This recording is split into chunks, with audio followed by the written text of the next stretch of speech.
Hello, Jacob. Oh, I thought you were taking a still picture. I already did that. Okay. Yeah, I was cheating. So, But Dr. Oz, what, if you don't mind me asking, what purpose do we have for filming me today? I did not sign a disclaimer, so I'm not sure if I'm okay with this legally.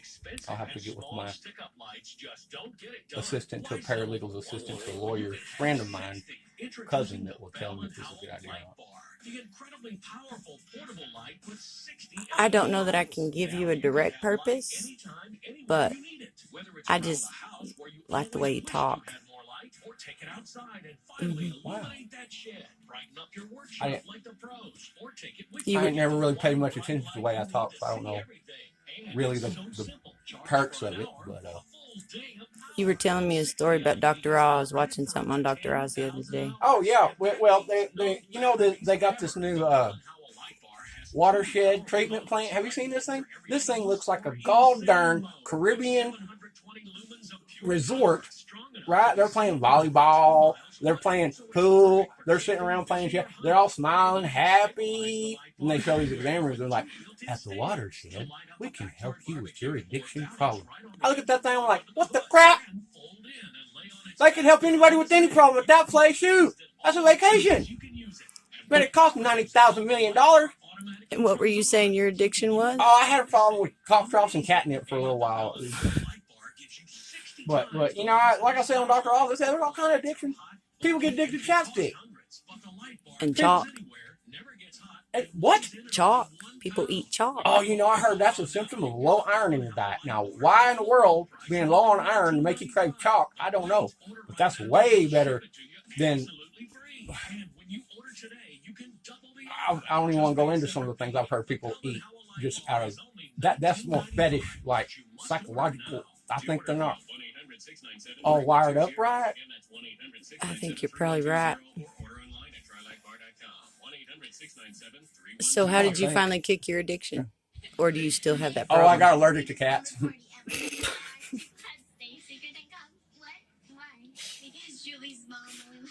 Yeah, catnip makes you allergic to cats real good. So you were telling me a story earlier about a kid you knew that went to the doctor and No, wasn't going to have nothing to do with no I'm not shot. going to put that on him. I'm not putting that on him, Ricky Bobby, because you're going to film this and we're going to talk about the things that he did out of fear and desperation. That's just taking advantage of the weak. But it's a funny story.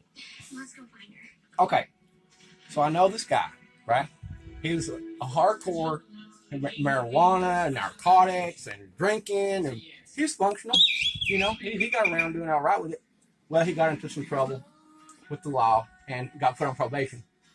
And at his first check-in at probation, he knew he's dirty. He knew he was going to be dirty, right? He's scared. He thought he was going to jail.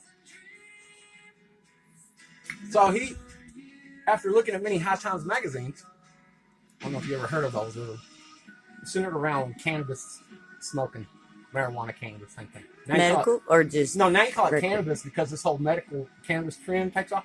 It's all the same shit. It grows from the same dirt, same plant. It's all the same shit. But anyway,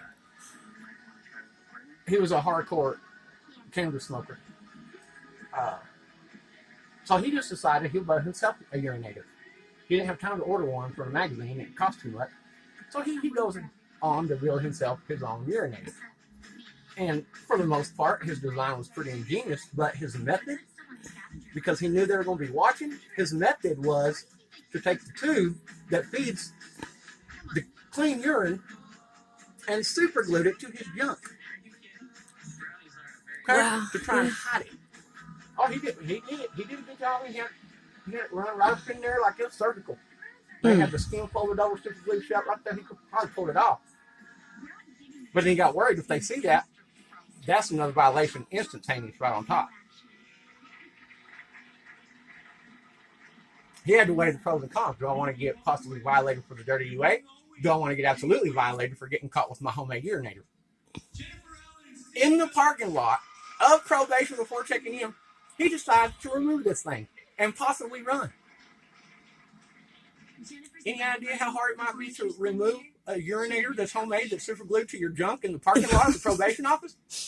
Any idea? I can't say that I've ever had that experience, but So sounds hear pretty him tell it. painful. It really it made me stop for a minute, and I did. I mean, think about the condition of a man's emotions to go to those extremes That's fear. for that long. I thought the birds are crazy right there. So, do you have any advice for your listeners?